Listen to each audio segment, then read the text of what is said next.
And we're both wearing pink. I know. I never wear pink. It's such a good Well, color. he told me I can't wear white or black. And that's like Well, that's not fun. 75% of my closet is white and black. I like mostly only wear white. Yeah. I just this year started to try to add black, but I Yeah. just feel like it like drowns me out so much, and I feel like it makes me feel depressed. Yeah, I have a black heart, so it matches my heart. Totally, I get it. I know. I'm so jaded. It's so funny when like your clothes are like your mood. It's like our mood ring, Yes. you know? Yes. And you know, it's funny. I've tried doing those like color palettes, you know, when you have to find your color. You got to find your Oh season. my gosh, yeah. And because I'm trying to buy more color stuff Mhm. and I still don't know what my season is. I'm guessing at this point. And so I'm trying to figure it out. But I feel like I buy all these clothes and I buy these cool colors and I think it's going to look so good on me and then I never wear it. Oh my gosh, I have so many things in my closet with the tag still on because like in the moment I'm like, okay, I'm going to do this. I'm going to step out of my comfort zone. It's so cute. And then I stare at it and I'm like, what do I wear with it? How do I wear it? Yeah. Is this really that flattering? I'm just going to wait. And like Yeah. it just sits there and I never wear it. I know. And then you go through seasons of like, it's Mhm. not in style anymore. And then you think you're going to get rid of it. Yeah. And then it comes back in style. And you're like, dang Yeah. it. This was in style. I should have just kept it. Or the stuff that you get because you're like, one day I'm going to fit into it. And that's like my inspo outfit or shirt or pair of jeans. And then you just stare at it and you're like, yep, going to go to the gym this week. Never wear it. I feel that. I feel that. That's how I am with jeans.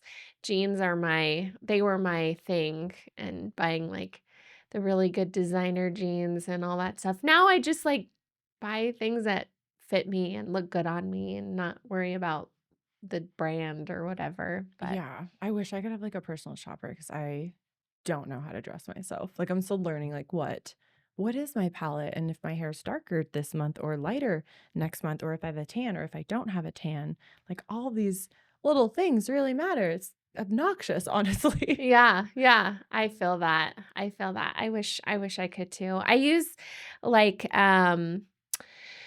Pinterest a lot and I go through like outfit inspo and if I feel like the clothes that they're wearing looks really good together and I feel like I have some of those in my closet, Mhm. I'll save it and I'll be like, okay, I can wear because I think my problem is I have too many clothes and I don't know how to wear it and put it together. That's fair. And then I just buy more clothes. Yeah.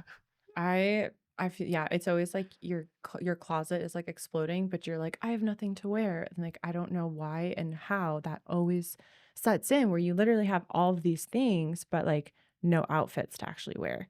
Because if you just buy a bunch of random pieces, like they're cute in the moment, but then figuring out how to actually like pair things together or like dress for your body shape or your body style or like all these factors. It's like it's a science to get it right. It's draining. It really is. Yeah, I wish I'd go back to just wearing a uniform. I was just in a uniform for like over a decade, and that was easy.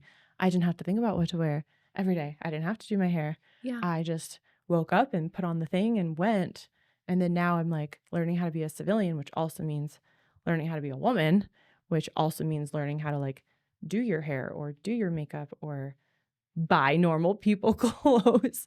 And it's like, it's really stressful. And honestly, sometimes like it can be like debilitating in a sense of if I don't feel like I'm getting it right or figuring it out, or I just don't know what to do with my hair or I can't find a right outfit, like I won't I won't go places. Like I'll just stay in because I'll like that insecurity will set in. And then I sit here just staring at all my stuff and I'm like, no, this is too much work. Like I'm just forget it. Give And up. I just yeah. give up. Whatever. I'm just gonna stay home and Yeah, wear not my doing it. wear my pajamas. Whatever. Yeah, I get that. So tell me about the transition from military Yeah. as a woman to life. Well, I joined when I was 17, and between the military and working for the government and law enforcement, I mean, that's really all I've known is that side of life. And if I wasn't in a uniform, I was in the gym or playing soccer. So there really wasn't much else outside of those things to really learn and develop like my feminine side. And then when I made the transition, which was incredibly difficult, it was kind of like cold turkey, just resigning from my career and stepping away from all of those things and stepping into civilian life. I really struggled. I struggled not only like mentally and emotionally, but then trying to be um, a woman or become like a lady or more of those leaning into like my feminine energy and attributes was it's really humbling in a sense of just discovering who you are and like this new side of who you are, and then also realizing that like for the longest time you weren't yourself, like you that your career made you become this version of yourself that isn't organic or natural to you as a woman. So now to be in a place where I'm surrounded by beautiful, incredible, strong women who I look at and I'm like, wow, like she's got it together. Like how do I be more like that? It's inspirational, but then at times it can make me feel like, oh, I'm not there yet. I'm never going to be that. How do I become that? And I'm still figuring that out. Like there's times like I've even thought about reaching out on like Facebook or Instagram, like, hi, can somebody like teach me how to do like girly things, please? And thank you very much. Like, is that a service that I can hire somebody for? Because if it's not, somebody should start this business helping women in uniform transition and learn how to be like more feminine. I would hire that person. Right, because 17, that's pretty I mean, that's when you're starting to learn about yourself and who you are and what you like and how Yeah. you wanna portray yourself. You're figuring yourself out. That's so young. Yeah. And then to be in the military where you're a group, right? You're a part of a bigger picture and it's not so individual. Yeah.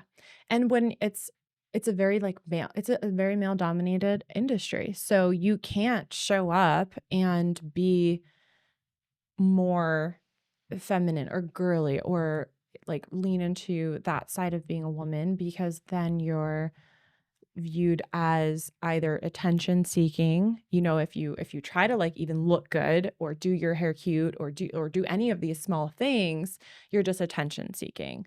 Or you're looked at, there's like a natural stigma of you're not going to perform as well or you're just going to be in the way. And it creates this energy and this mindset that I have to be more masculine. I have to look like the guys. I have to act like the guys. I have to perform like the guys. I have to, get more tattoos. I have to lift stronger, right? I have to do all of these things in order to be accepted.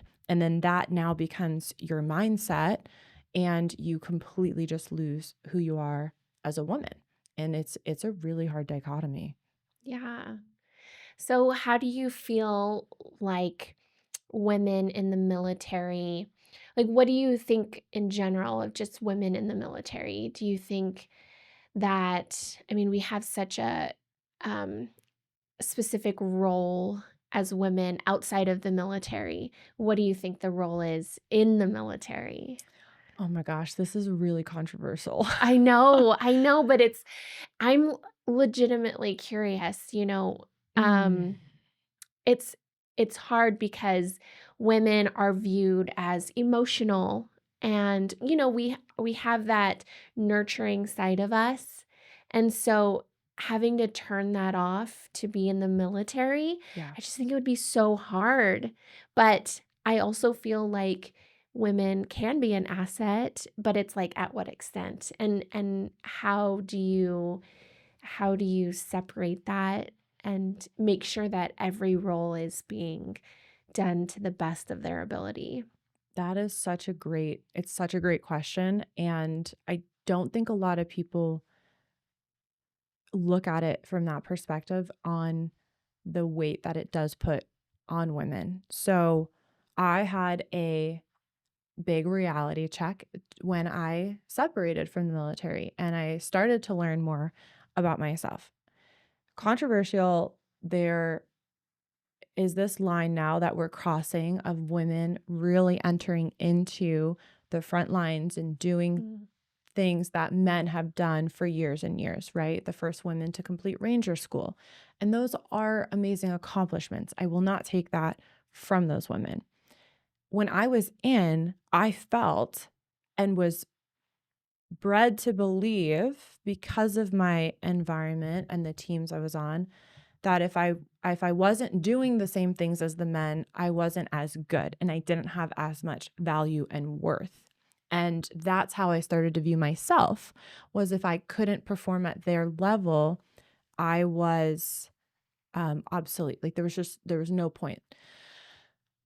And it really developed the masculine side of me, where that's how I was constantly operating. I then became the provider and the protector and the leader in my life and in everyone around me's lives. And what was really hard was learning and leaning into more of like the biblical side and the biological side of how women are created and designed by God, designed biologically to function, operate in the world. And like you said, like we are more nurturing creatures. I do believe, and this will catch heat, and I don't really care anymore because I've been on both sides of the fence. I do not believe women should be on the front lines. I do not believe they should be fighting wars and in combat and doing these things next to men. I think that they put men's lives at risk by doing that, because men biologically are natural protectors and they will put themselves inadvertently in a more dangerous situation to protect a woman than he would protecting another man. I am not saying men won't die for their brothers, absolutely, but it induces a different type of chemical release in the body where they will then put themselves in situations, because that's what men are designed to do, protect women and children.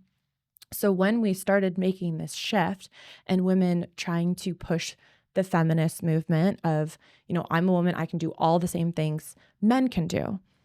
Okay, but why do you need to? Because you're designed to do all of these things that women are specially gifted in. And I think you see it a lot where like now we're in this movement of men wanting to do female things. And I don't see any of those women standing up and being like, whoa, whoa, whoa, whoa, whoa. You stay in your lane.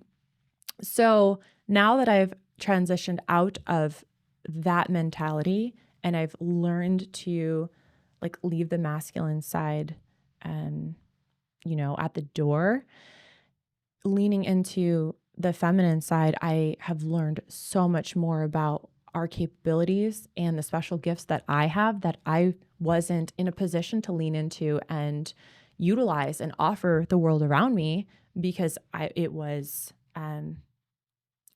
it was put in a box. Like I couldn't be that way. So I think that there's a huge battle that women in the military face, where they develop the mentality of that's the way that they have to be in order to be accepted and validated. And then when they get out of it, they hold on to that mentality and they continue to think that they have to stay in that energy and operate at that tempo in order to have success or have value or have worth in community and life. And honestly, it breaks my heart for them. Yeah. It's almost like having to fight against your deepest desires and your wants and like shut it out Yeah. and have to take on this role that you really aren't mentally, prepared for.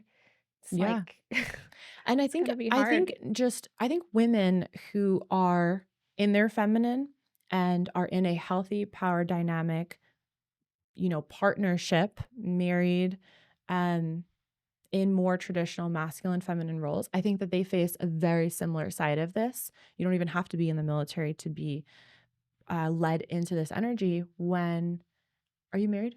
Mhm. You are. Okay. So when your husband leaves for the day, and you're kind of doing your thing, when he's not with you, are you not leading yourself? Oh, yeah. You're leading your own decisions. Right. You're leading what's happening. You're running errands. You're taking care of things at home. Do you guys have kids? Mhm. You have kids. Who primarily takes care of the kids? Um, I'd say it's mostly me as far as like making sure they have everything they need and setting everything up for school and Hmm. all of that stuff. But as far as like the day in, day out activities were both pretty equal. Balanced. Mhm. That's fantastic. When he's not there, you're the one getting shit done, right? Yes. Oh, yeah. And then so you are in your masculine energy as a woman. It Mhm. doesn't mean masculinity doesn't mean male and femininity doesn't mean female. Both men and women have masculine and feminine energy. Men lead in their masculine and women lead in their feminine. But you have to move into a little bit of the masculine energy because you have to protect your kids, right? You're making the decisions, you're providing the resources and whatever they need. But then guess what's up? Like when dad comes home, you have to take that hat off Mhm. and you have to pass the torch over. And then a masculine man comes in and he's like, okay, I'm here now. And he should pull you out of that masculine energy, lead you back into your feminine energy. It doesn't mean that you stop doing all the things that you're supposed to do, but now you have that partnership and now you're looking to him for guidance. And I think what happens is a lot of men in time and women have their own battles. I am not just talking about the male side, right? But just this point specifically. After enough years, men will look to the wife as the caretaker, and then she becomes the caretaker of him. Mm. Masculinity is giving, femininity is receiving. But he now becomes the receiver. You are now doing his laundry, cleaning up after him, running his errands, making sure he has everything he needs. And now what happens is there's a natural chemical shift in the body from the chemicals that are produced the same way you bond with your children and you have that nurture caretaker for your children. That is now being produced for your husband. And then after enough years, men wonder why she doesn't want to have sex with you anymore. Well, because now you've developed a nurture bond with your husband the same way you do with your kids. And she doesn't understand that because it's a science thing. And that would be pretty freaking weird if you wanted to sleep with your husband when you have the same nurture bond with your kids, because he stops showing up for you and stops leading you. And now Mhm. the respect and love balance has altered. And then now you have all these problems in marriages. I can totally see that. Have you ever thought of it that way? No, that's interesting though. It really is. But I think about kind of like man child when you're kind of Mm-hmm. describing that. I think Yeah. about like, but I also feel like maybe because I've seen this before, I wonder if it's like it stems from the parents. Like, say if a mom is too like gentle or too not mothering, but Too much. So, too okay. much for their son. Yes. And then the son thinks that that's That's how the they need entitlement. to That's the way it's supposed be to be. I dated with their somebody wife. once a long time ago, and his mom did everything for you. I kid you not. Where I'm sorry if you're watching this, but you did it to yourself. Or sitting at like their counter, okay? Like this is our food. I'm not kidding. Ketchup, salt, him food. Hey mom, can you pass me the ketchup? And I'm staring at him and I'm staring at the ketchup right here. And his mom is like preparing something on the other side of the kitchen. And I just sat here and I was like, okay, it's like, and I looked at him and I said, you can get the ketchup yourself. She's busy. Are you kidding me? But turned around. Okay, here you go. And I'm like, I love her to death. She's amazing. Sweetest mother. I looked at her. I'm like, I wish I had a mom like this, right? But absolutely, they create that the energy and that sense of entitlement and like that level of serving. It's like it's right, and you see that all the time. Can you pass the salt? It's like it's right in front of you. You can't get it Yeah. yourself. And let me ask you this, is that guy married? Oh, I have no idea. Yeah, I have no idea. I'm just curious, Probably like, not. if he would be married or divorced by now I or don't whatever, know. because I know I that hope he's great. Hope you're doing well. If you need some ketchup, I got some over here. I knew a guy like that, and he's not married still. Yeah, So, probably not. it just makes me wonder, like, when you rely so heavily on something, like, does that not give you the motivation to go out and just, like, struggle a little bit Yeah. and be on your own and fight and work hard? Probably not, because there are women who thrive on that. There are women out there who are so codependent, like that is the only thing that they want to do is they just want a man to be at home for and serve and yes, let me get you anything you need, and that works for them. Mhm. I'm not knocking that if that's what makes you thrive in life and that brings you your happiness and that energy works. There are men who are heavily, patriarchal and like that's what they want. They believe in the patriarchy and that's the type of balance that they want. And there are women who fit that, whether it's right, wrong, healthy, unhealthy, toxic. At the end of the day, it's not for like us to decide, but there are men and women who if they find each other, those balances will work.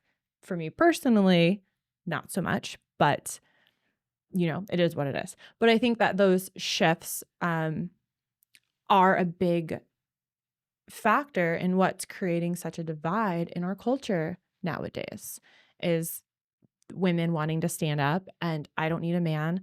I could do everything myself.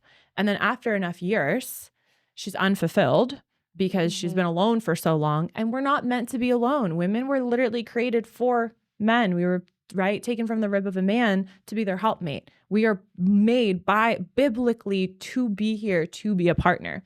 So you can only go so long until you're unfulfilled.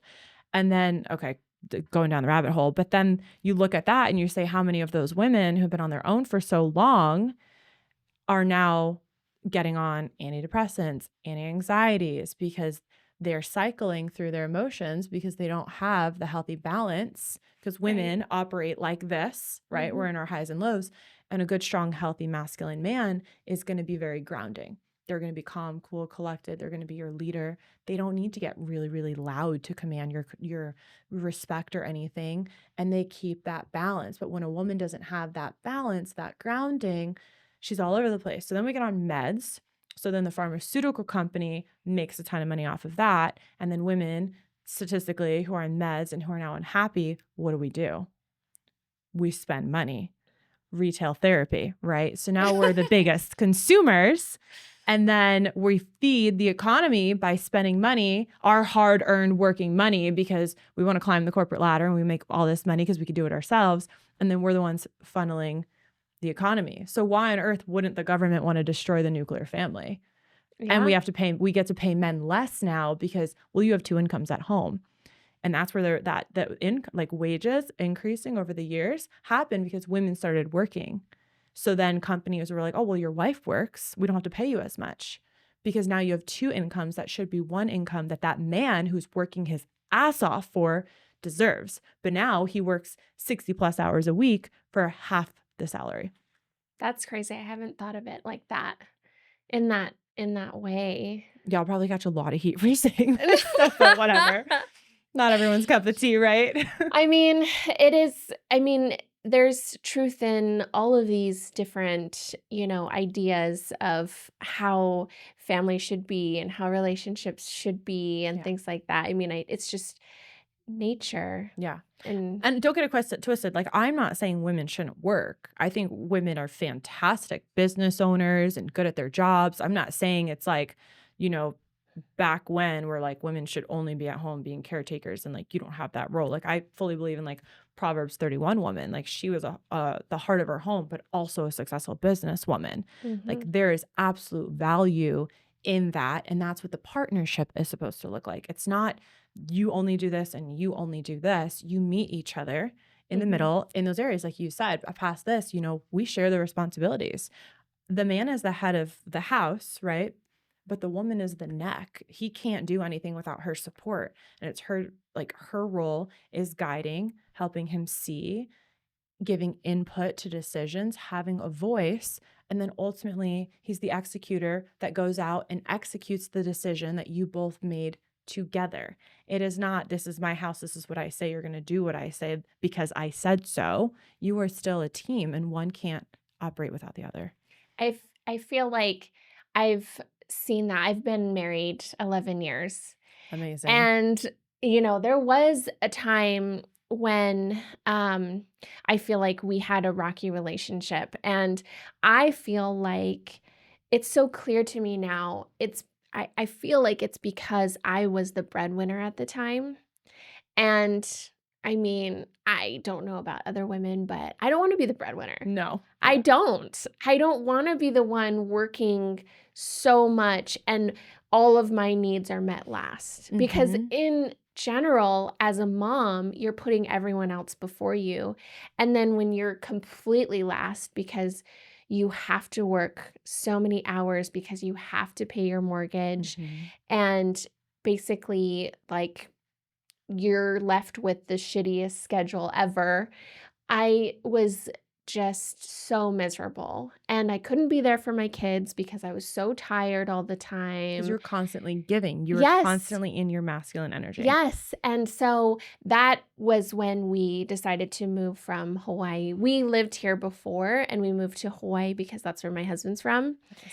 and, nurses make double what firefighters make. It was crazy. Just like I didn't get it. And we had a mortgage and preschool was $1,100 per kid and we had 2 kids. We couldn't afford to have more kids and we lived in this little dinky townhome that we owned that cost probably like $50,000 more than what we have here and it was just really rough Mm. and so we decided to move back and I went part-time and I feel like I could feel the balance changing and my life was starting to calm down and my stress level, and I could enjoy life again. And as a nurse, I worked really hard for my degree. So I Of always course. wanted to work, but I don't want to be the breadwinner. I don't want Yeah. to be the one. The main provider. Yes, I want, and I love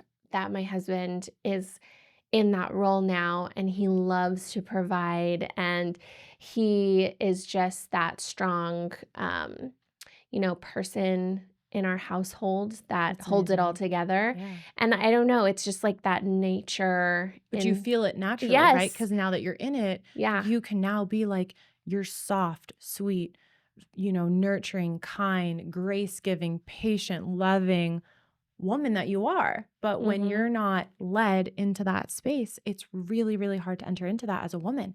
And then what happens is our moods are elevated. We're shorter with our responses, sassy, quick to react. That's when we start becoming the irrational, the overreacting, that maybe the crazy that they like to say is because we don't feel safe. We feel like, okay, you're unreliable right now. I can't trust you to lead me because I have to figure it out. I have to provide. I have to make the decision. So right now I'm in that energy. And when we go into survival mode, we are going to do whatever it takes to survive. Mhm.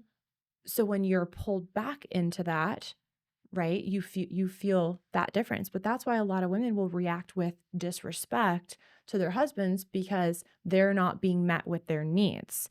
And now when you don't respect him, it's really, really hard to maintain that balance. And then men will react with disrespect by meeting it with being unloving. And then the more that they're unloving towards you, or you're not getting the affection or the sweet things, then you are pushed more into that side of the house. And now you become more disrespectful. Now you start, I don't know, slamming cabinets or giving the silent, the passive Yeah. aggressive Yeah. nature starts Yeah. to set in. And I don't think that those are natural behaviors for women. I think women are led into that type of behavior. And a lot of men don't know yet how to meet emotion with emotion. They always try to meet it logically, right? Because they're problem solvers, which is great. Men are amazing creatures. They're like really there's not a lot of things that I believe a man can't do. I love that reliability in that. I love men. I think they're amazing. If you don't meet emotion with emotion, you chemically cannot understand the logic. When a woman is flooded in her emotions, you can try to give her all the logic in the world. Her brain literally can't process it through. All she's feeling are those heightened emotions. And when you're not meeting that, or you're trying to, the unhealthy side, gaslight her or attack her for her approach and how she brought her emotions to you, she can't break through and process through those differences. We don't compartmentalize like that. So you have to meet emotion with emotion. Once those chemicals are reduced, enters logic and solutions. And then now she's like, oh my gosh, you're right. Like, that's such an easy fix. I was just being, I was in my emotions.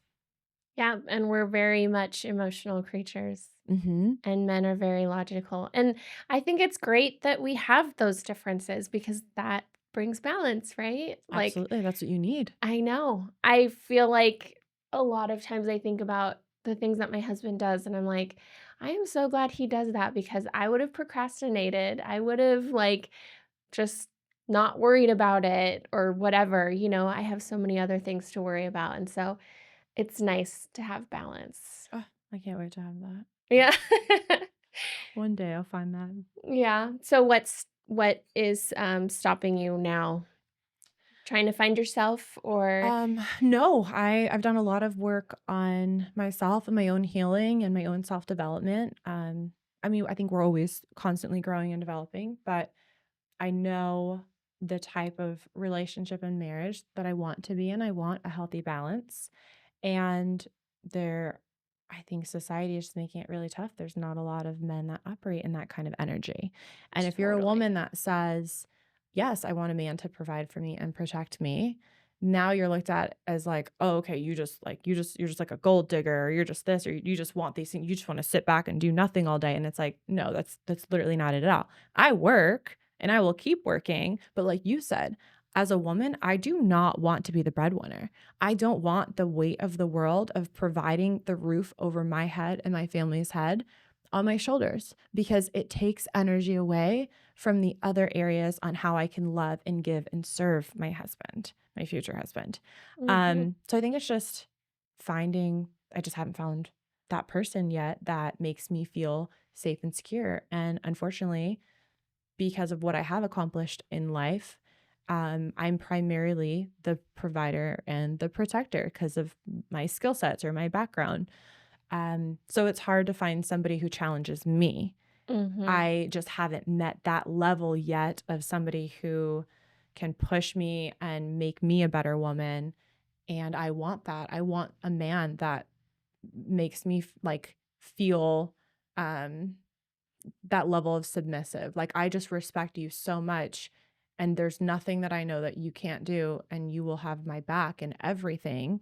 That safety, that security, that protector. I know that I can go out with you and I can relax because you've got it. And Mhm. most of the time I don't meet men that make me feel like that. I feel like their heads are in the clouds or they just lack certain just being like a gentleman, just basic things like opening the door. And then I'm sitting here trying to like evaluate my situation. I'm trying to like make sure that I'm aware of my surroundings. I'm keeping us safe. I'm making sure I'm going home. I'm making sure he's not weird. Like there's just so It's so much. Yeah. true. It's crazy. I'm so glad I don't have to date Ugh, it's nowadays. It's like horrible.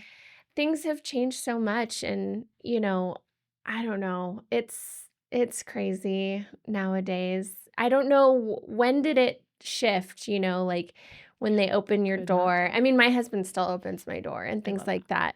But like when did I want my son to have those same qualities? Yeah. And so but it's hard now. I feel like everything's programming everyone to, like, do certain be lazy Yeah. I and think that there's an element of women stepping in, trying to do those things. No, don't, I can do it myself. That is like creating more beta men where they're like, oh, either I don't have to do it, or if I do, I don't know how she's going to respond. Because if I try, I have like, I went to dinner with some friends, and we were talking about this topic, and one of the guys literally said, like, I went on a date last week and like I wanted to hold the door open for her, but I was literally like thought to myself, oh no, like what if she gets mad at me for holding the door open?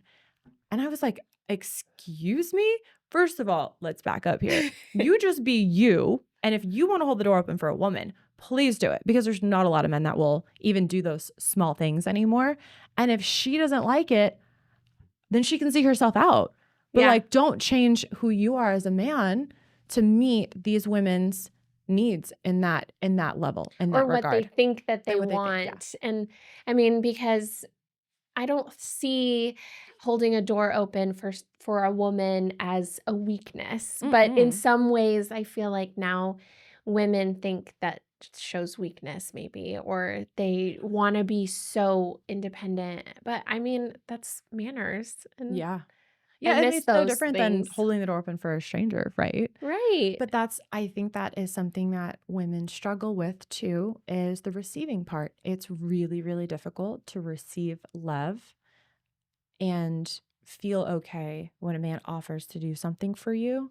Let him. Mhm. Let him do it. And sometimes it's really hard. And I used to feel that way. I used to feel like such a burden or an inconvenience to a man if he offered to do something for me. And I was like, no, no, no, it's okay. I can do it. I got it. Because I didn't want to feel like I was a damsel like in distress. Like I didn't want to, it made me feel weak of like, oh no, if he has to do everything for me, what value do I bring to the table? And I had to learn that that's not where my value and my worth came from. My value for a man doesn't come in all of the things I can do for myself. Part of that is the things that I allow him to step into as a man to be a man. And Mhm. then how I meet him and serve his needs, not about getting my needs served. Well, and your man wants to do those things for you. It's like Yeah. you're it's a win-win, right? Because 'Cause Mhm. you're letting him do something for you, and he's feeling fulfilled because he's doing Yes. something for you. And it doesn't matter whether or not you can do it yourself. That's not the point of it. It's Exactly. it's it's like letting someone take care of you, but you have to learn to allow someone to take care of you. I mean, imagine like okay, we say like women cook more naturally. Some men are great cooks. Love a man who's a good cook. It's so fun to cook together. But if there was one night where I'm like, oh man, like I know he had a really hard week. I know he had a really hard day. Okay, when he gets home, I'm going to do all these nice things for him. I'm going to cook him dinner and XYZ. And he comes home and I'm trying to do those things for him because I really want to serve him because I love him. And he's like, no, no, no, it's fine. Don't. I got it. Like, I don't need you to. It's okay. I would actually feel bad because I want to do these things for you. I want to love on you. I want to to not provide, but like I want to provide the female side of things. And if he doesn't let me do it, I won't feel good. So it's no different. If a man wants to do something for you and take care of you, and you say no, it makes him feel like less than, and that's tough. Yeah, yeah, that's so true. I feel like, have you heard of the love languages? Yeah. Okay. I don't know how I feel about the love languages. I know um, I yeah, I think, I don't Do know. you know I don't know. yours? I don't really I think it's words of affirmation, but I don't know. I haven't done, like, quizzes or anything. I just try and think, "Okay, what do I love?" You know? What I Tell love. me that I'm doing a great job. That's what I love. Verbal reassurance, And yeah. it's weird because I think that my husband's love language is acts of service because Mm, he always does that, and I notice that when I do the same thing for him, he loves it. Like, he doesn't tell me he loves it. but you can see I can it. see that Mm. he appreciates it, and so that's kind of I'm just guessing. I didn't quiz him or Yeah. anything. I feel that's really intuitive, and I think after 11 years, you should definitely know what Yeah. makes your husband happy. Right? Like, and it's not like he's gonna tell me, it's just over time you see like, okay, if Yeah. I do this, how does he react to it and Mhm. what does he think of it and things like that. I think that I believe with the love languages, unpopular opinion, but we have put a lot of weight on love languages now in a sense that I'm starting to see it in society as a cop out. I really need more verbal reassurance from you. It makes me feel insecure and or like I'm not doing something right for you when I don't get this feedback from you and I'm left in the dark and I'm not sure how you're feeling. And when I'm not sure how you're feeling and what's going on, it Mhm. makes me feel in a place of uncertainty. And then I feel unsafe and unsecure in the relationship, right? But now people will meet that with, sorry, I just can't do that for you. That's just not how I operate. Physical touch is my love language. I touch and hold you and hold your hand and kiss you all the time. So you should just know how I feel. Okay, well, but and then we get stuck in this cycle where that's I've seen so much of that where you express your needs to somebody and how it fulfills you, and then they're like, "Yeah, I just don't do that," or "I can't do that," or whatever, their reasoning is, and it's shifted onto these love languages, and I really believe the right person that you are with, you will meet all of their languages. All of that will come natural to you. You will naturally want to communicate with them. You will naturally want to spend quality time together. You will naturally have affection and physical touch and intimacy, and you're going to do the nice things for each other. And when you're out at the store, you're going to be like, "Oh man, I know that he needed this thing," or "I saw that his deodorant was low." And he's not going to think about getting more deodorant. Let me pick something up for him, right? Those really small things. All of that's going to come natural. If I was married, there's not a part of a relationship that I'm like, no, I'm good. I'm not going to do that for you because Yeah, your person completes all of that. that's so true. That's so true. And I think that, at some point you have to decide, is this person who I want to do these things for? And then if not, then why? Why Yeah, is there a this lack? disconnect. Yeah, this lacking. And you have to work hard at it. Marriage is not just Do like, you feel like there's any love languages that you're like that no. you give them Mm-mm. all Mm-hmm. naturally because Yeah. you found your person? Yeah. And I think like that green flag, right? If you feel all of those natural desires for somebody, green flag. And yes, getting into the weeds of like what does quality time look like for both of us, that goes back to the communication side. Learning what quality time looks like for you is going to be different than what quality time may look like for me. Mm-hmm. But that's not a love language thing. That's an interrelationship part. Like you have to, that's just learning the inner beings of your person and what fulfills them. And some people, it may be sitting on the couch watching a movie, doing nothing. Like maybe not my jam, but if that really fulfills you and you just want me to sit with you for a couple hours, I will just sit with you for a couple hours because I know that makes you happy. Yeah. Yeah. And some people won't do that. I feel like we have a man in the room that's like, what are they talking about? This is I absurd. know we should have like vodka in here I for know, this. right? What do you think? No, I agree with a lot of the things that you're talking about.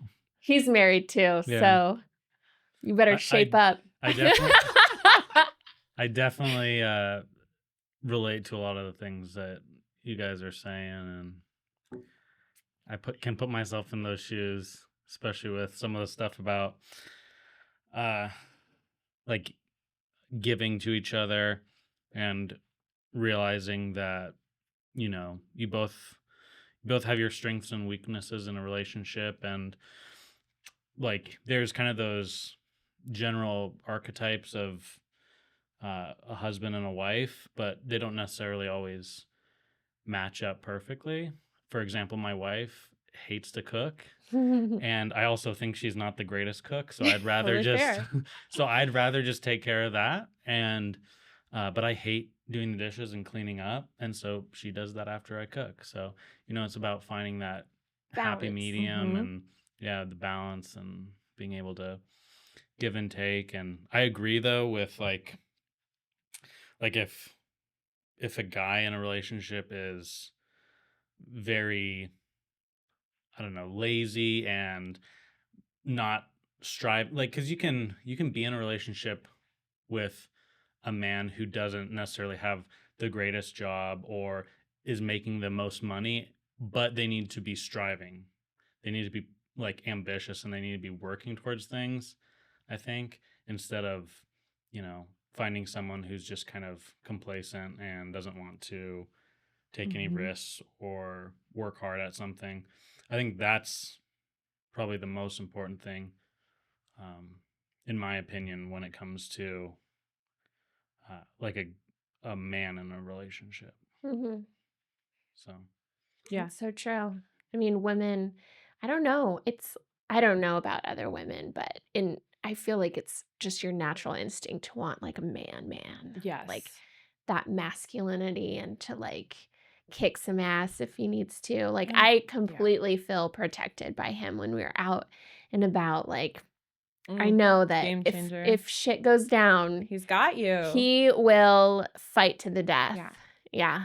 I I hate, like, being left in the dark, and, like, when a man is that, like, leader and he owns it, and he's just like, "Look, this is what we're doing. This is the way it's going down. Like, I got you."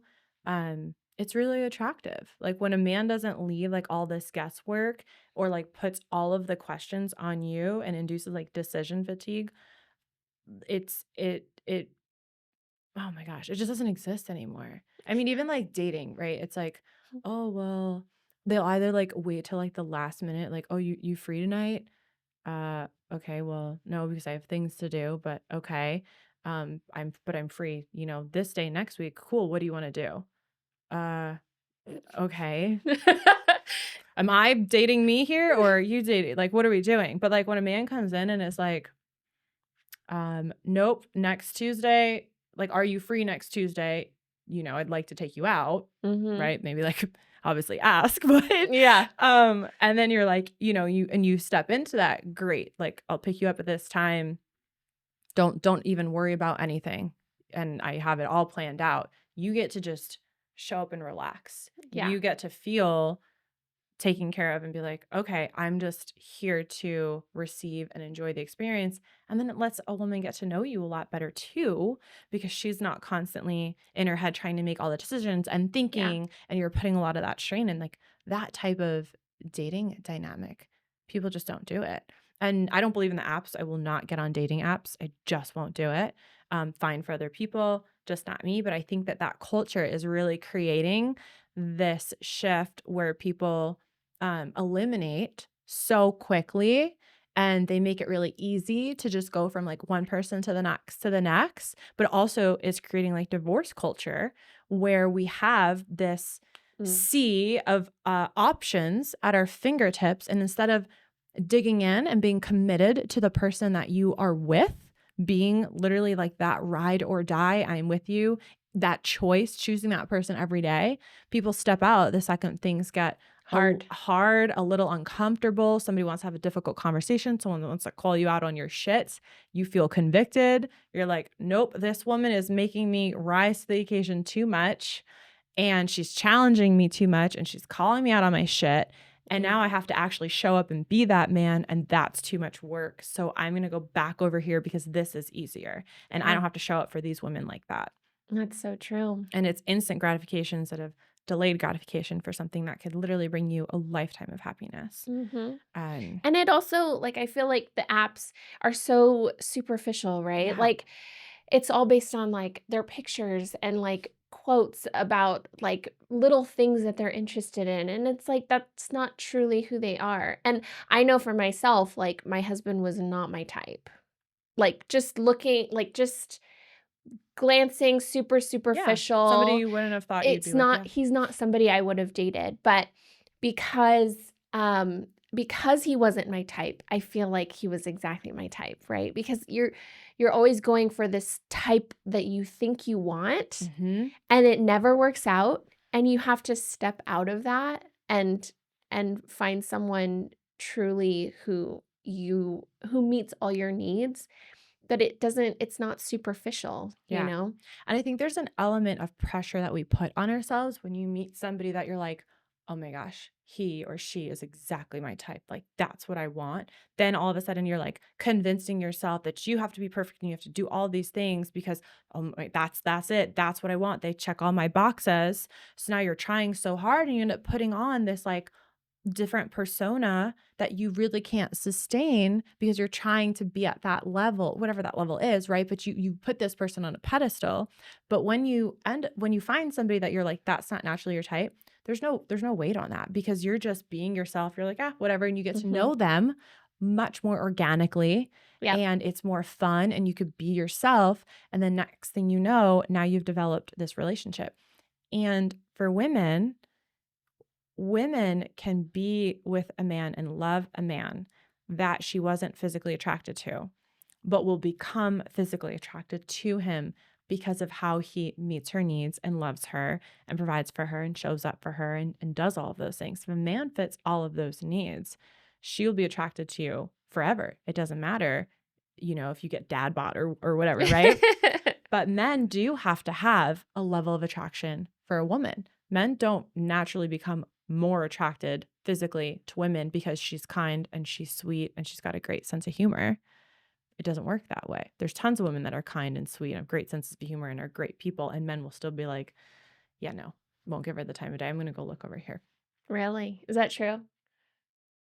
Yeah. I mean, He's like, yeah, no comment. I think so. I think that's true. I Like think that's decently fair. For men, their attractiveness is eventually gained, but for women, they have to be attracted. Yeah, I think I'm not saying 100%, but that's more It makes naturally sense. inclined. It's rare that you hear somebody say, wow, he's really out of her league.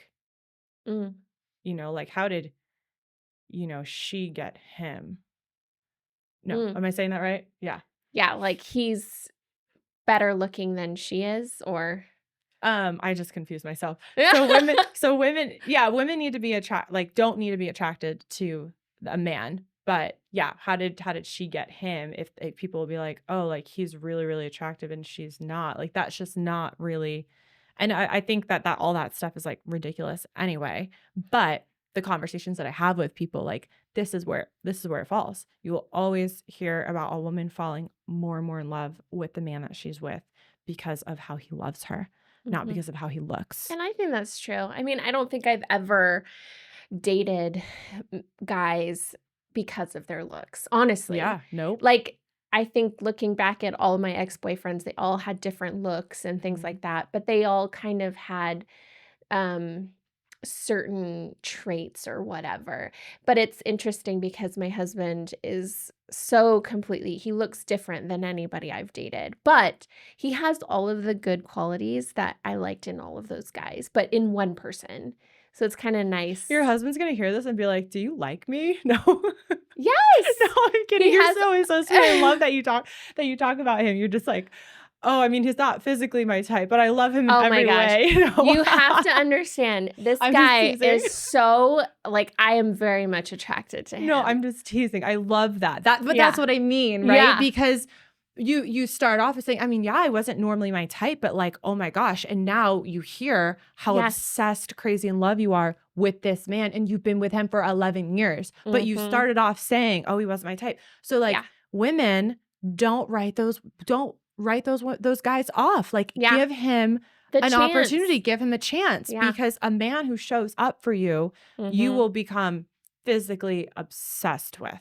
Yes. Hands down. Absolutely. I was telling one of my friends, she was kind of in this similar situation, and there was this guy who was pursuing her and she just wasn't feeling it. And I was like, that's how it started for me. And my husband knows that I did not, and I honestly, I would tell him, I don't want to date you, like in the beginning.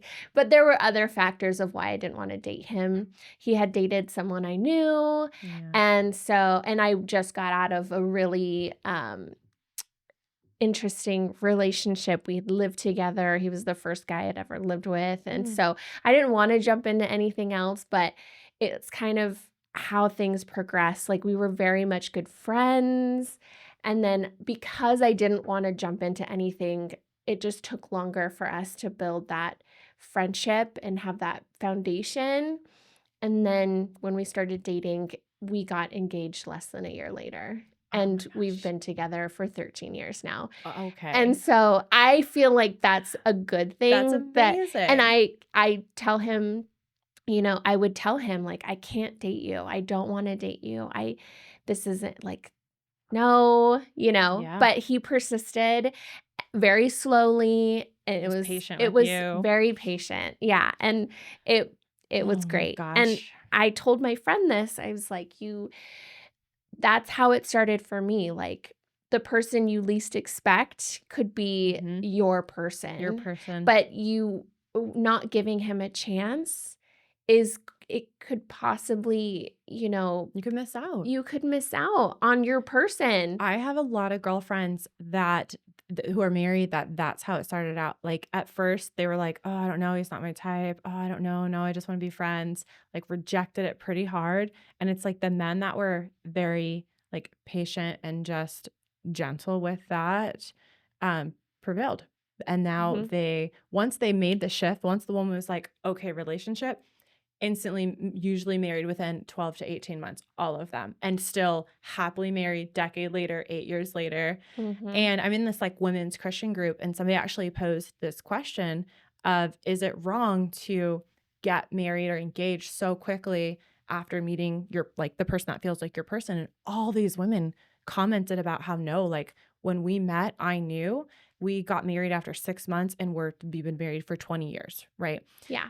And I'm not saying people who wait to get married that there's anything wrong with that, but some, like, a lot of the relationships that are long lasting came because there was some kind of foundation built first. Mhm. It was some type of friendship or somebody that you wouldn't have normally thought that you'd give the time of day, and then they did, and they're all so happy now.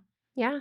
I think that was a big thing when we got engaged. People were like, "That's so soon." But I Mhm. just think when you know, you know. Like, Yeah. we didn't even move in together until the month before our wedding. Oh, love that. Like, we just and it was almost like he's my best friend, and he's always been, and you don't need those stereotypical, like, check marks and things that you have to do first, and you Mhm. have to be engaged for a certain amount of time, and Yep. all of these things. It doesn't matter. Like, once you know, you It know. just falls into It place. everything falls into Yeah. place, and I'm very religious, and I was I just thinking feel that God's like timing, God's oh, plan. yeah.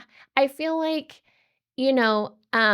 I know that I'm on the right path when everything falls into place, Mhm. and there's so many hard decisions that we've had to do, but everything just worked out, But it and was you have to easy to do it trust. together. Yes, you have to trust the process and trust each other Yeah.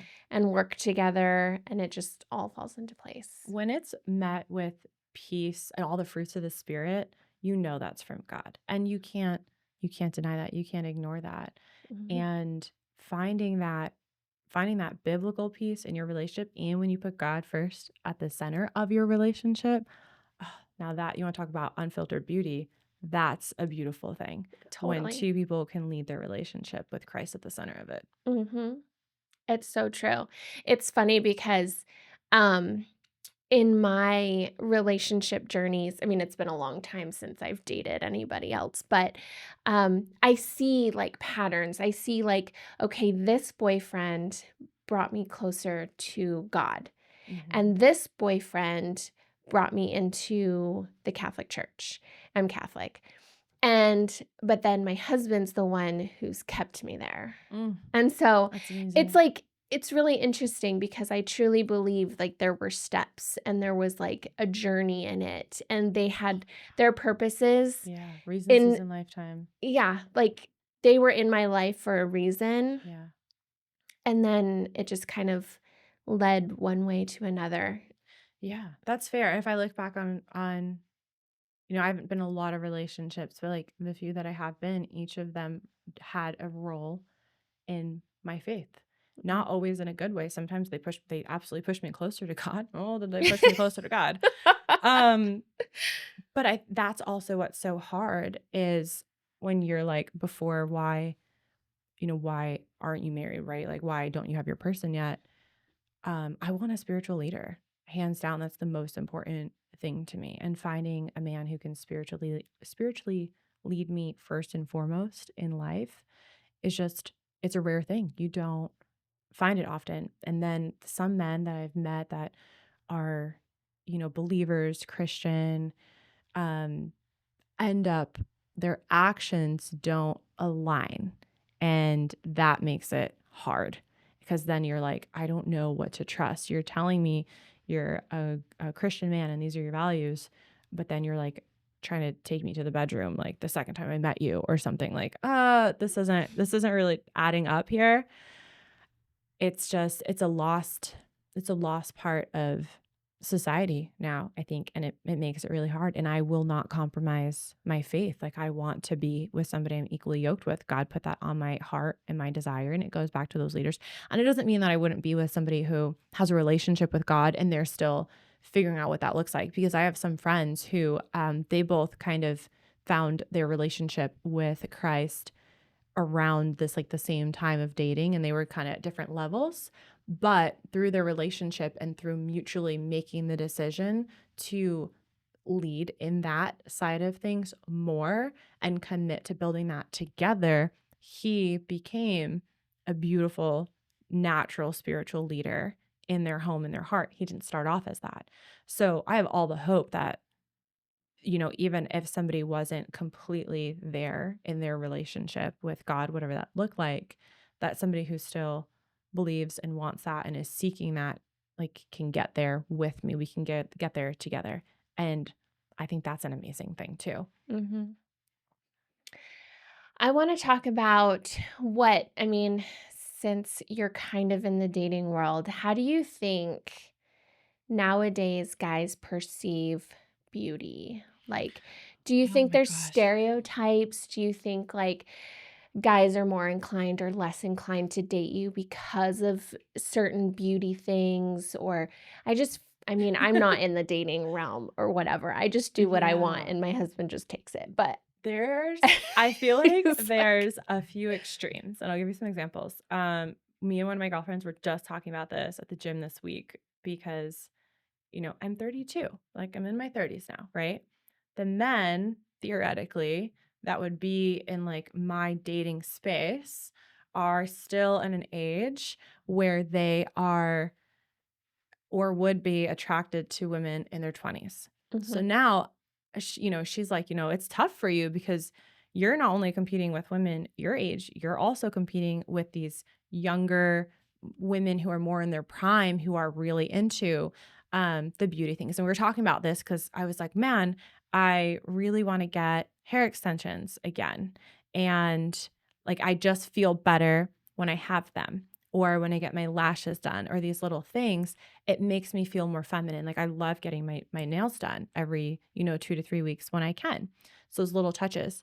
And she's like, "Yeah, it's tough." Like, I totally understand what if you don't have those things, how you would feel less than when you walk out your door and then there's all these beautiful women, whether they're naturally beautiful or they've done enhancements to become more beautiful.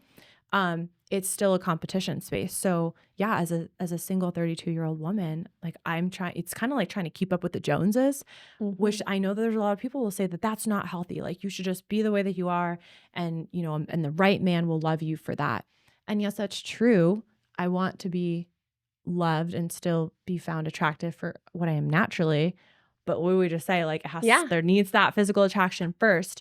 So I've seen both. I have been with men that are like, absolutely no Botox, no injection, no, none of it. I don't want you to have it. I had an ex, no hair extensions, monitored all of my face care products, all of these things. Didn't want me to have any of it. And in some ways, I was like, this is great because there's no pressure to, like, be dressed to the nines every day. He's with me at my most raw and natural state. But then there's those things as women that we want. I love getting Botox. It helps my headaches tremendously. That's how it started. But then I'm like, wow. And it also, like, does these other things for me and maybe, like, reduces my wrinkles. And this is fantastic. So I'm going to keep getting it. There's, like, the little things that we get to do for ourselves. And I've just seen a shift of either men that are not about it and they will get really upset. I'm not saying it's like controlling, but it's just their stance. They just prefer you not to.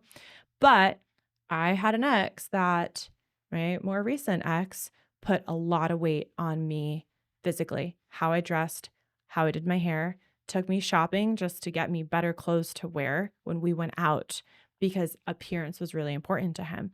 Put a lot of weight into how I did my hair, where I got my hair done, my lashes, my nails, found me a nail salon. And in the moment, I thought it was really sweet. I'm like, oh my gosh, like, he really cares about these things that are important to me. But really, it was because it was important to him because he wanted me to look a certain way. And I honestly, I couldn't handle the pressure of trying to be that woman in my industry and what I do for work. I don't want to be, hair done every day, nails done, or makeup done, all of these things. I need a really cute outfit, heels. It doesn't.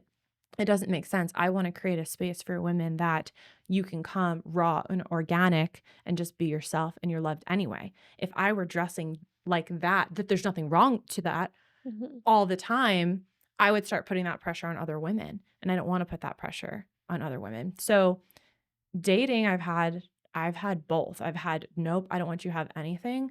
And then I've had, I want you to have everything, and I'm gonna pay and I'm gonna make sure you get it all done, and I'm gonna call and I'm even gonna make your appointments for you, which became, a level of unhealthy after a while. Um, There's no balance. there's no balance. You need a There's no balance. balance. I don't, yeah, it's really hard to, I've met very few men that are like, cool, like whatever you want. If you want that, cool. Like we'll go get it done. If you don't want it, fine. I think you're beautiful naturally. And I think you look great when you do all of these things as well. But I think as society goes, we definitely have put a heavy, heavy balance on ourselves from a beauty standpoint.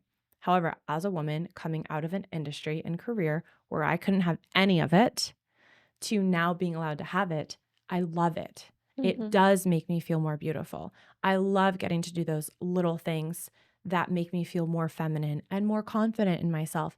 And that should be okay. If it makes you feel better and it helps you show up every day or get out of bed or go to the social event because you are feeling like that level of insecure, but it helps you get out the door and go meet people, then do what you need to do. I'm still learning what those things are for myself. Um, but dating, it gets really hard. I think the important thing is that guys, we don't I mean, it's funny because guys can shave or not shave or do certain things to Mm-hmm. their looks, but it's never like Drastic. judged or, whatever. And I just think it's funny. I see like these injectors and they post like, okay, well, like chin filler is like a mustache, like think about how a mustache can drastically change the look of somebody, Mm-hmm. just like chin filler. So why is it okay for a guy to, That's true. control Yeah. how they look Right. because if you think, okay, well, what if they have like a really short chin and then they have a beard so you don't see that really short chin? It's deceiving. It's deceiving, Yeah. and then they shave it and they look all funny because they have this short Yeah. chin, right? Yeah. It is deceiving, and Yep. so you can't say the same thing about women who can't grow a beard and they have that short chin and Yeah. they We need can't hide chin it. filler. Yep. What what's the difference? Yeah. Why does it matter? It's a really, really good point. And then there's like the men usually pretty much look the same no matter what. Like they can go to bed and wake up and still look They handsome can or use whatever. the soap that they wash Mm-hmm. their balls with on their face, and they Right. look great, and It doesn't matter. They're not gonna break out. Like they could have a bad hair day and like it still looks good. right? But like for us, it's a lot harder to do that. We have all these other things that we have to worry about. And when I came out of a place of feeling when I lost like my identity and my worth and my value through just a really difficult season, I chased beauty. The first thing I did was I wanted a makeover. I felt like I needed a new um I knew I was rebuilding myself internally, that I also needed to rebuild myself externally, which was a interesting place of validation to need. And I struggled with what that looked like because I made bad decisions. I got Botox in my masseters and it spread and I Oh, had no. total right side facial paralysis. Right? Bad day. That's And I awful. had to sit like that for 3 months when I was like in a prime place of like feeling already really insecure and vulnerable. And I'm like, no one's ever gonna date me now. What if it never goes back to normal? And that was really hard. But the more I look at other women, yeah, I don't want to say it's unhealthy. I think some people will say it's unhealthy. But do I look at these things and I'm like, ooh, like I want to try that. Like, ooh, will that just give me that little extra touch Mhm. Sometimes it's fun, sometimes it can be not the smartest decision, and at the end of the day, like, you gotta live with it, but I I love beauty. I didn't have it for so long, and now that I get to embrace it, I love it. I love the opportunities that women have for beauty. I think there's a balance of still being natural in that and not being completely deceiving to men, especially men who want to procreate and have children. I think that's fair to be like, okay, yeah, by the way, maybe Right. this is like naturally what I look like if you look like a totally different person. Um, but lean into it. And I don't know why men should be the dictators over our beauty. I don't know why we even ask ourselves, is he gonna like this or not? Or why women have to. I have so many women, because I work with a lot of women, they're like, oh, I'd love to get Botox. My husband would kill me. Like you said, like, are we controlling? I don't know, maybe they are, like, no mustache for you. I have a lot of patients that don't tell their husbands that they're getting Botox. I have a few male patients that don't tell their wives they're getting Botox. I love men who get Botox. I do too. I mean, I think it's great. I mean, I wouldn't care either way if my husband got Botox. And I just feel like, why can't we just, I mean, there are extremes. You're right. Like, there would be, if I were to just change my entire face, would my husband not like that? Of course. Yeah. But little things that he probably wouldn't even notice. Mm-hmm. Like, why can't we be open about that? Yeah. And be okay with our person. I mean, I swear, I got a little bit of filler in my lips. He didn't even notice. Really? And, if I were to have Botox or not have Botox, I highly doubt he would notice unless he started seeing like deep lines in my forehead or whatever. But there are so many wives that get Botox and they keep it from their husband. And I'm like, they don't even notice, so why would they care? Yeah. Yeah. Like, why don't the husbands think like, okay, well, oh, she has been getting this, so maybe it isn't so bad. Yeah. Yeah. But How is it? It's not it's damaging. It's not hurting anybody. Maybe the bank account, but it's beauty is right? expensive, but it's so worth it. And you had said something before, yeah, even about like filler, getting those little touches. Oh, the air of mystery. Somebody told me this when I was younger. I don't know where it came from, but I think they were like trying to give me dating advice about never let your man see you get ready. Like never let him know the secrets to your beauty. And I Mm. think that because it maintains this air of sexiness and intimacy and mystery where you are just kind of like revealed. But when he's like in there watching you like shave your legs and like pluck your eyebrow, I don't know, like do all these things, it does change something. I believe a slight view in how he views you physically, kind of no different than if he starts acting like a man child, how you're not gonna view him as like this sexy, rugged, like keep it together man. There's a balance there. So I even think on the aesthetic side, like just let him think you look like that. Yeah. He doesn't need to know your Botox routine. I just wake up like this, right? Right? And my husband does not know. I mean, I don't know if you can tell, but I got microneedling yesterday, and Oh, it he's looks like, great. You just did that yesterday? I did. Yes. Whoa. I know. I got some good It's makeup on. It's like right under my eyes is like pretty much where you can only notice Oh, notice no, it. it But looks he's good. It like, looks good. "What did you do?" I was like, "I got, Oh my gosh. microneedling. It's fine. It's There fine. It's great." there have definitely been times where I have timed out, like when I was gonna get some kind of like cosmetic treatment thing. I'm like, when am I not gonna see anybody for like 3 to 7 days? Yes. Or like, or if I'm dating somebody, is there like a gap somewhere that I can justify why I'm not gonna see him for a few days that makes sense so I can go get like this laser treatment because I'm gonna look crazy. And then I've kind of gotten to the point where I'm like, yeah, whatever, I'm doing this thing. It is what it is.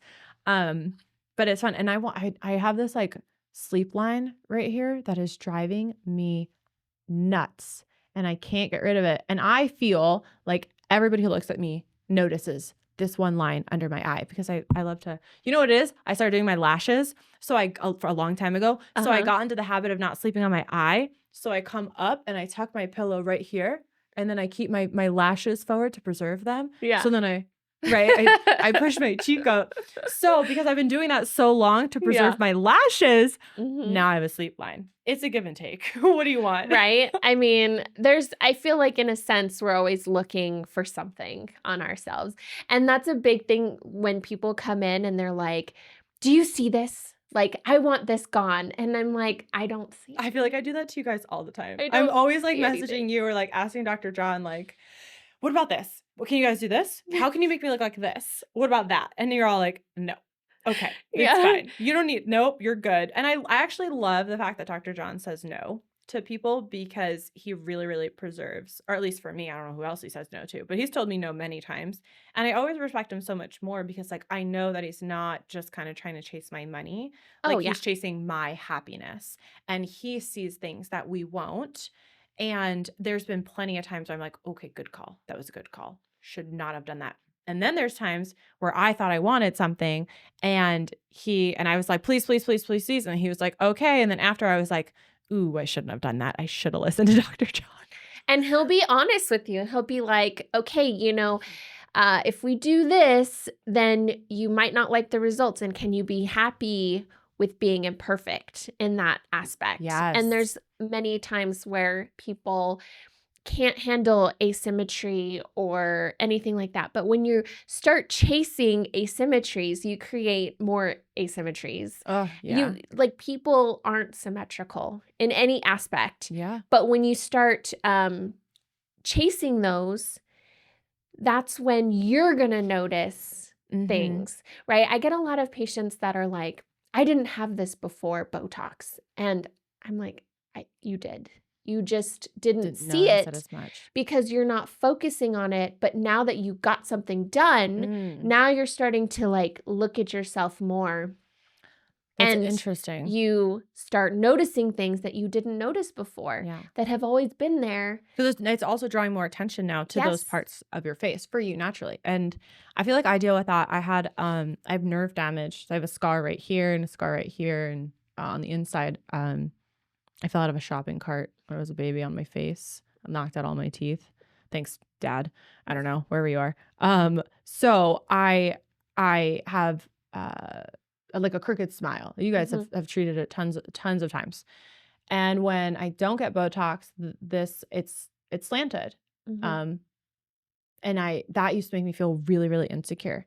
Smiling, laughing, taking pictures. I noticed it so much and it really bothered me.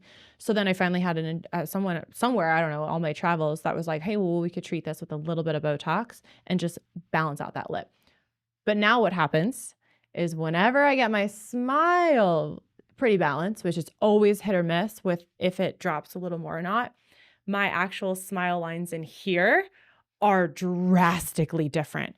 And then I'm like, oh no, but like now I see this cheek more than this cheek. And now it's like, what the heck? So you get one symmetry and you have to gain now a different asymmetry. Exactly. Yeah. Exactly. You cannot chase asymmetries because it will just create more problems. People have to learn to accept asymmetries. And I mean, what would you rather have, right? Yeah. Which part of it is more important?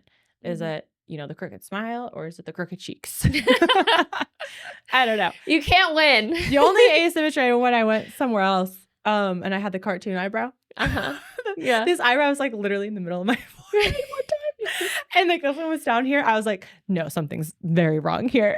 And I had to go get that fixed. Yeah. But things happen. And that happens all the time. It's not the injector. It could just be the placement, and you just never know. What you do to your face after you get the Botox, which some people do not want to take responsibility for how they're treating, like what they're doing, touching, rubbing, doing all of that. And they're like, you messed up. It's like, did we mess up or did you just not take care of yourself afterwards? Right. which is crucial. Totally. Oh, yeah. I try, there's been times where things happen and, the wrong muscles hit. Well, was it the injector? Was it the tox? Because Yeah. tox spreads. Certain brands spread more than others. Mm. Was it you? Was it the patient after they were done? Did they go and lay wrong or whatever? And you would never know. You never know. But it's always important that we discuss those things with our patients, like, this can happen if you do this, so don't Mhm. do it. You just never know. And I mean, it is what it is. When we're putting medication in your face, things happen. And Yeah.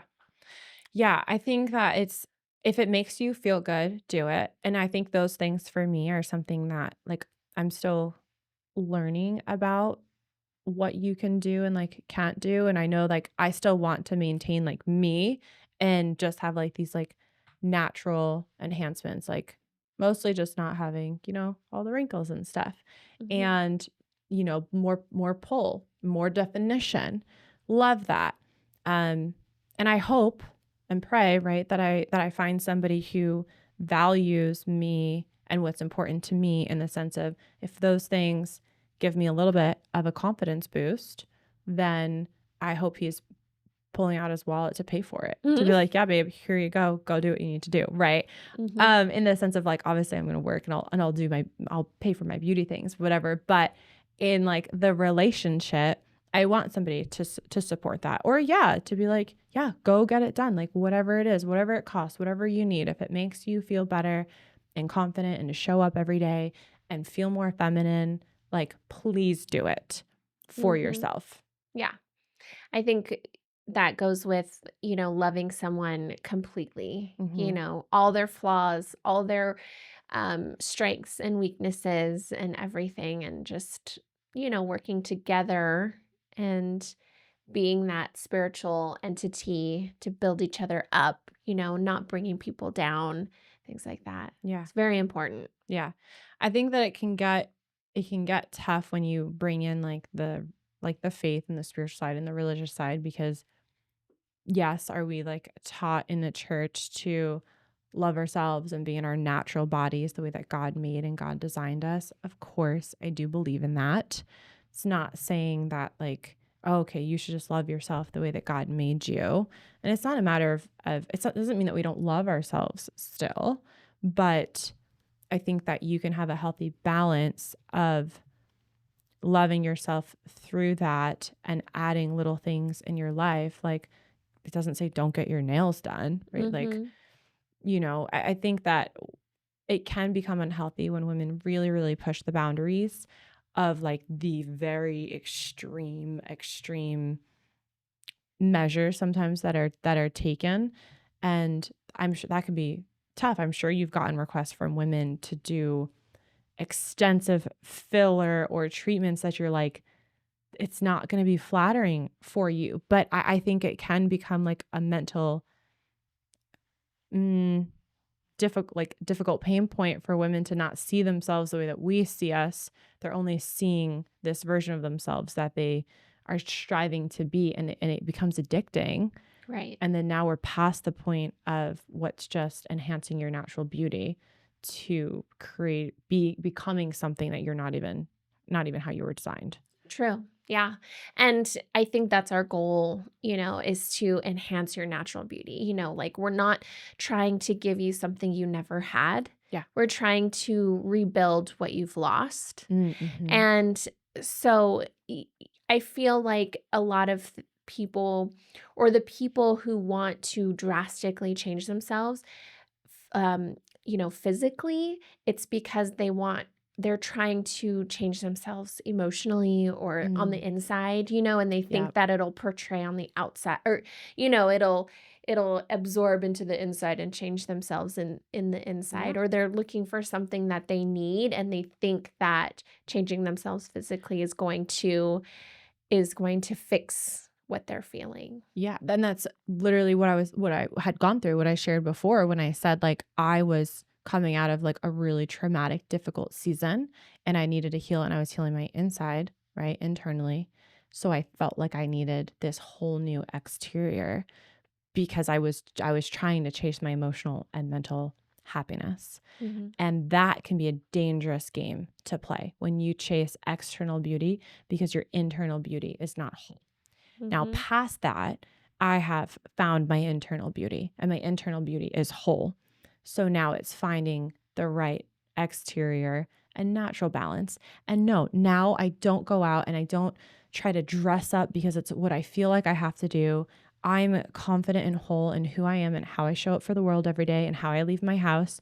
And I don't think about it. And some days I feel like getting cute, and some days I'm in a t-shirt and my leggings and my hair's in a bun and I don't have makeup or lashes or anything. And I feel just as good Mhm. in who I am. When you move into obviously like wanting to date and get into more of a vulnerable state, sometimes you're like, yeah, those little touches make me feel better about myself. I have a little more confidence. Mhm. And, you have to like essentially put your best foot forward. But if I met a man when I was just chilling and he was interested in me, like, well, that's really cool. Like, Yeah. that'd be great, right? Yeah. Yeah. And I mean, they're going to see that side of you eventually. So it's like, Exactly. Yeah. you want to find someone who loves you dressed up, dressed down, whatever. I mean, Yeah. yeah. I love it. It's it's a tough, I think it's a tough balance that you guys are in of trying to give that to women and men and still because it's therapeutic for a lot of people. It is a healing measure that we take. And for other people, it's a confidence booster. Mhm. And to be that person to give that to them, we will never make excuses for spending money on beauty. And I think that speaks for itself because people find healing and happiness in their beauty. Whether Mhm. some people want to be on their high horse and say that we shouldn't, or it's vain, or you're conceited, or any of these like negative stigmas that the beauty industry gets, I think it can do more good for people than harm when it's respected. And when the provider is in the right mindset too, Hmm. right? And not just chasing money and not just doing whatever because they're asked to do it, Yeah. keeping it healthy. And I mean, I think, as far as like Mountain West goes, we have all of the things. We have enough treatments to preserve your natural beauty and to just kind of help, stimulate collagen and those kind of things and, get rid of the pigment because you didn't wear sunscreen over the summer and get Hmm. rid of unwanted hair and, little things like that. But it's not enough to change a person completely. Hmm. And It's to maintain and sustain. exactly. Yeah. Yeah, and that's why I love you guys so much. Like I've gone to a lot of providers. I've moved a lot. I've lived in a lot of different areas. And like if I had more money, I would be there all the time. I'd be like, give me all the treatments. Like, please, I want the laser hair. Like I can't wait to get my legs lasered. I'm like, just get rid of it. This is amazing. Like Botox in your armpits, game changer. Like, let's go. I love that stuff. And I love how good you guys are to your people and your clients. Like even for me, I've never even felt like I was like just a client. Like I feel like the relationships that you all like build, like you and Steph and John, everybody, like you build with people on a personal level because you actually care about who they are as people and trying to figure out what they're needing, what they're seeking, so that way you can give them that happiness. Because if you don't really know what that person is needing at that season in their life, you can't meet that for them. And Mhm. then either you might lose a client or you may contribute to someone's unhappiness.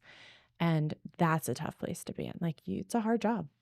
It is. But we truly enjoy it. I think everyone can see that. We enjoy our people and our community and each other. And we just want to bring the best out of everyone and not change anybody, but just help them in their journey. Yeah. Yeah. I think you guys do that. I think that speaks it speaks for itself on how you operate and how you treat people. So I'm Good. grateful for you. You've made me feel better about myself in the ways that I needed, and made sure to protect me in the ways that I also needed over the last couple of years. So thank you. Good. Good. I'm glad. And that's our goal. I think a lot of people have this. I mean, because there are some providers that don't care about that. And so I think it gives a bad name to a lot of the industry. But Mm-hmm. there's nothing wrong with it. Especially in Idaho, where you don't even need to be like licensed or. Oh my gosh, I know. Totally other topic, but yes. Well, thank you for coming onto my show, thanks for having me. Unfiltered Beauty Podcast, and I'm just so glad that we got to chat. We had a really good conversation. I know, loved it's it. fun. You never know where it's gonna go, Right? I'm like, when did we start? And that's the best part about it, is just having that natural flow. Yeah. Perfect. Cool. Well, thank you. Yeah. All the good stuff. Yeah, I know. I don't even know what time it is. Oh my gosh, Oh, it's 10. snap. I'm late for my board meeting.